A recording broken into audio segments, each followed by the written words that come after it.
अब बच्चे आ जाओ क्वेश्चन नंबर 12 में। क्वेश्चन नंबर 12 में क्या बोल रहा है, एक बार क्वेश्चन नंबर 12 में बोल रहा है if A small A comma small A sorry if capital A comma capital B and capital C are the three non singular square matrix of order 3। मतलब ए बी सी जो matrix है ये तीनों invertible matrix है 3 order का। Satisfying this equation this तो बोल रहा है कि बी माइनस सी का डिटर्मिनेंट वैल्यू निकालो। तो ठीक है, जो बोल रहा है वो पहले तो गिवन इन्फॉर्मेशन को हमने लिख लिया, सॉल्यूशन नंबर 12 किया। सॉल्यूशन 12 में क्या बोल रहा है, ए बी सी तीनों नॉन सिंगुलर है तो इसका मतलब determinant A not equal to 0 है, determinant B not equal to 0 है एंड डिटर्मिनेंट सी क्या हमारा नॉट इक्वल टू 0 है। और क्या गिवन है, a square is equal to a inverse है and b is equal to a to the power 8 है and c is equal to a square है। ये सब गिवन है, हमें क्या चाहिए, बी माइनस सी का डिटर्मिनेंट चाहिए, यही चाहिए। तो जब भी इस टाइप का कुछ दिखे ना तुम्हें, तो हमेशा जो लार्जर वैल्यू है ना उससे स्टार्ट करो, क्योंकि लार्जर जो है स्मॉलर में कन्वर्ट हो जाएगा। तो लार्जर से स्टार्ट करो। यहाँ से हमने स्टार्ट किया, यहाँ से कैसे स्टार्ट किया कि अच्छा बी माइनस सी का डिटर्मिनेंट निकालना। अच्छा यहाँ से हमने स्टार्ट किया, बी को हमने क्या लिखा, ए टू द पावर 8 लिखा, ठीक है। अब ए टू द पावर 8 को मैं क्या लिख सकता हूँ, ए स्क्वायर टू द पावर 4। ऐसे क्यों लिखा, क्योंकि ये ए स्क्वायर का वैल्यू मैं डाल सकता हूँ सी में, तो ये क्या हो गया सी टू द पावर 4, ठीक है। अब एक काम ये हो गया, ठीक है।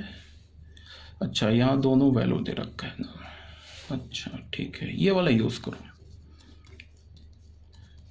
ए to the power 8 a to the power 8 a square into 4। A square का वैल्यू मैंने ए इनवर्स डाल दिया, उस पर पावर 4 डाल दिया। अब ये क्या किया मैंने, 4 को अंदर किया, इन्वर्स को बाहर किया, तो ए टू द पावर 4 का इन्वर्स हो गया, ठीक है। तो बी हमें क्या मिल गया, ए टू द पावर 4 का इन्वर्स, ठीक है। इसको मैंने क्या लिखा, ए टू द पावर 4 को ए स्क्वायर इंटू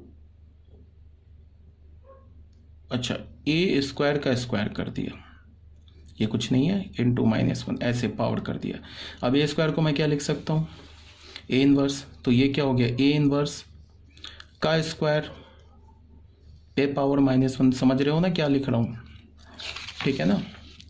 अब बी किसके इक्वल हो गया, ए इनवर्स के स्क्वायर के पावर -1। फिर हमें पता है क्या है, इस 2 को अंदर किया, इन्वर्स को बाहर किया। कर सकते हैं ना कि ए टू द पावर, ऐसा हमारे पास गिवन है ना, A to the power n का inverse is equal to A inverse का है, ये बता रखा है मैंने। तो फिर मैंने क्या किया, इस 2 को अंदर किया, इन्वर्स को बाहर किया, फिर ये इन्वर्स डाल दिया। तो ये क्या हो गया, ए टू द पावर 2, फिर ये हो गया ए इन्वर्स का इन्वर्स का इन्वर्स। ये ए पर डबल इन्वर्स, ये ए हो जाएगा, ये ए इन्वर्स क्या हो जाएगा, ए square, A inverse A square किसके इक्वल है, सी। तो फाइनली हमें क्या मिला, बी इज इक्वल टू सी। तो यहाँ से हमें क्या मिला, बी माइनस सी नल मैट्रिक्स। अगर ये दोनों मैट्रिक्स इक्वल है तो डिटर्मिनेंट इसका क्या हो जाएगा, बी इक्वल होगा नल मैट्रिक्स का डिटर्मिनेंट 0। तो हमें क्या मिल गया, determinant of B minus C is equal to 0। ये हो गया हेंस प्रूफ, ठीक है। तो ये हमारा क्वेश्चन नंबर 12 भी प्रूफ हो गया। अच्छा ये कुछ मिसलेनियस क्वेश्चन, ये मिसलेनियस क्वेश्चन नहीं है, एक्चुअली मैंने तुम लोगों को जो होमवर्क में दिया था ना उस क्वेश्चन को मैंने यहाँ पे सॉल्व कर दिया है।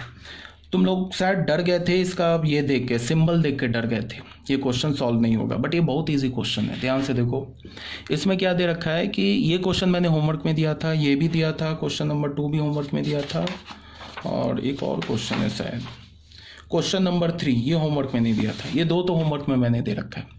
तो पहले देख लो क्या क्वेश्चन नंबर 1 में, क्वेश्चन नंबर 1 सेज ए, हमारे पास एक 2x2 ऑर्डर का मैट्रिक्स दे रखा है, 10x में दे रखा है, एंड देन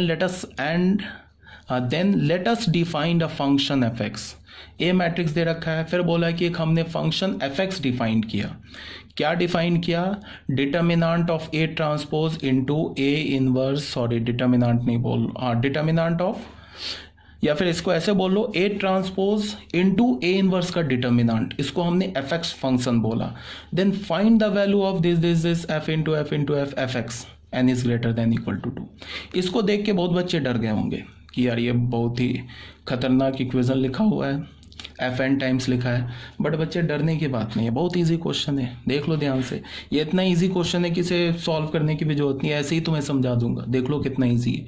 ए दे रखा है ना डिटर्मिनांट, इसका हमने ए मैट्रिक्स दे रखा है, इसका हमने डिटर्मिनांट निकाला। तो डिटर्मिनांट क्या मिला, 1 + tan square x. 1 + tan square x क्या होता है, सेक स्क्वायर एक्स। अब तुम याद करो जाके 11th क्लास में तुम्हें जो ट्रिग्नोमेट्री पढ़ाया है उसमें याद करो, सेक और कॉसेक का जो वैल्यू होता है, सेक और कॉसेक्स का जो वैल्यू होता है, या फिर बोलो सेक एक्स का और कॉसेक एक्स का जो रेंज होता है, रेंज क्या होता है, -∞ टू -1 क्लोज्ड यूनियन 1 to ∞ होता है ना।